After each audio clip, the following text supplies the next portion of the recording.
Welcome back to KP's Kingdom, Cooking with KP, and today I'm going to show you how I make these amazing pasties. Yes, good old pasty. Right, let's get on with it. So, I've got some bacon fat that I've got sitting in this pan. I'm just going to slowly cook off some finely chopped onion. We don't need to go too heavy on this. And yes, I'm still wearing the bandage. Okay. Yes, finger still not healed. If you're not sure how that happened, you can go back and watch my cauliflower soup recipe. So we're just going to cook these off until they are translucent. You can get a bit of colour on them if you wish. It doesn't really matter. Just cook them as much as you prefer, because these are going through a two-step cooking process. So here I've got 500 grams of chicken mince or ground chicken. You can use the meat of your choice, of course, and beef is the normal protein used, but it would also work really well with some pork. I can tell you that.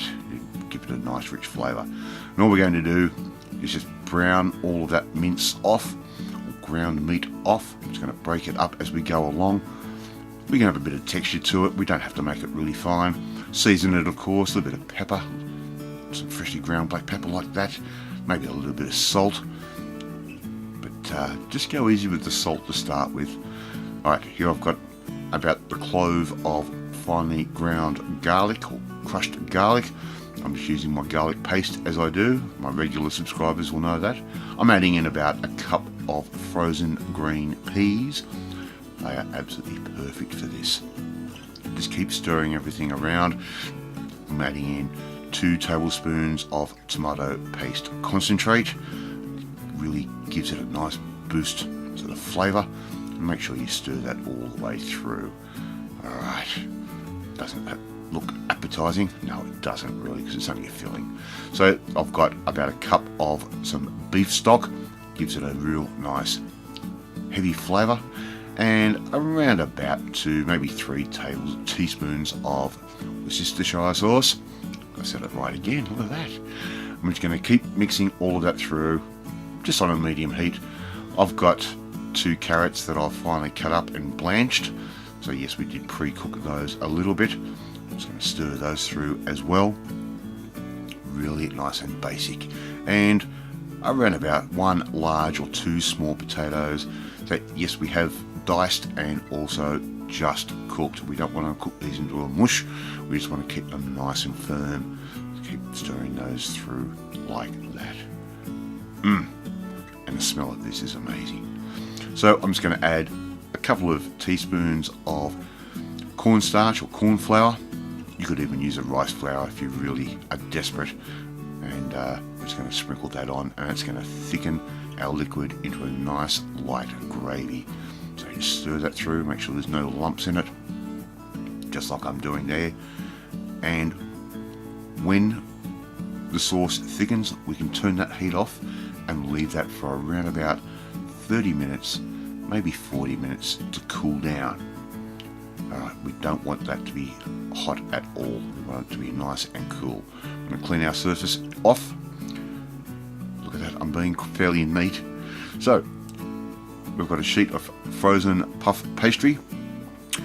Get a bowl or a plate that will pretty much take up the majority of that sheet. We're just going to run a knife around that bowl, like I'm doing there, and it's going to give you a nice circle.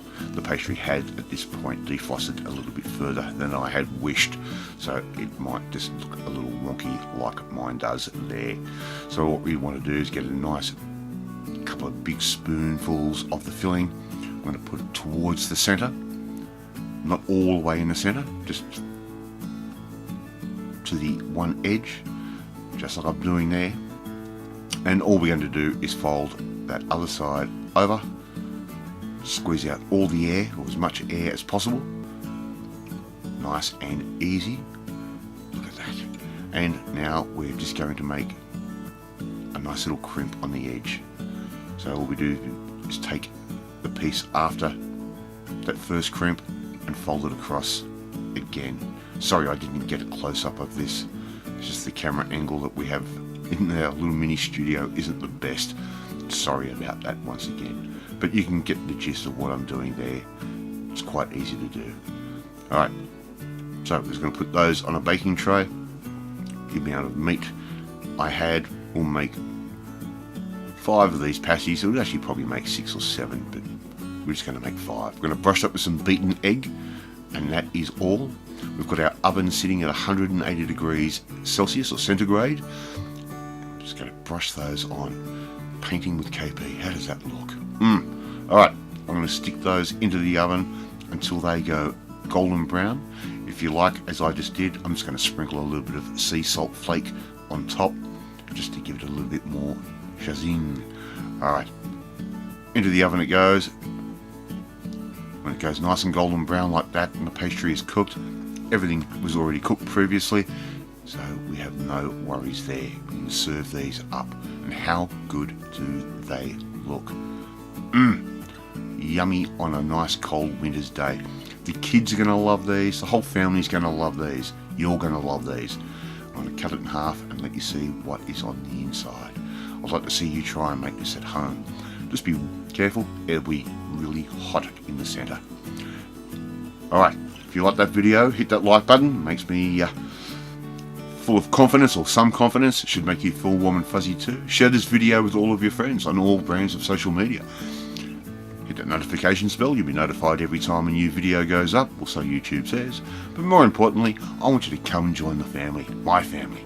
Hit that subscribe button and you'll never miss another one of my videos again. Bye. I'm going to eat my pasties and I will catch you next time. Bye.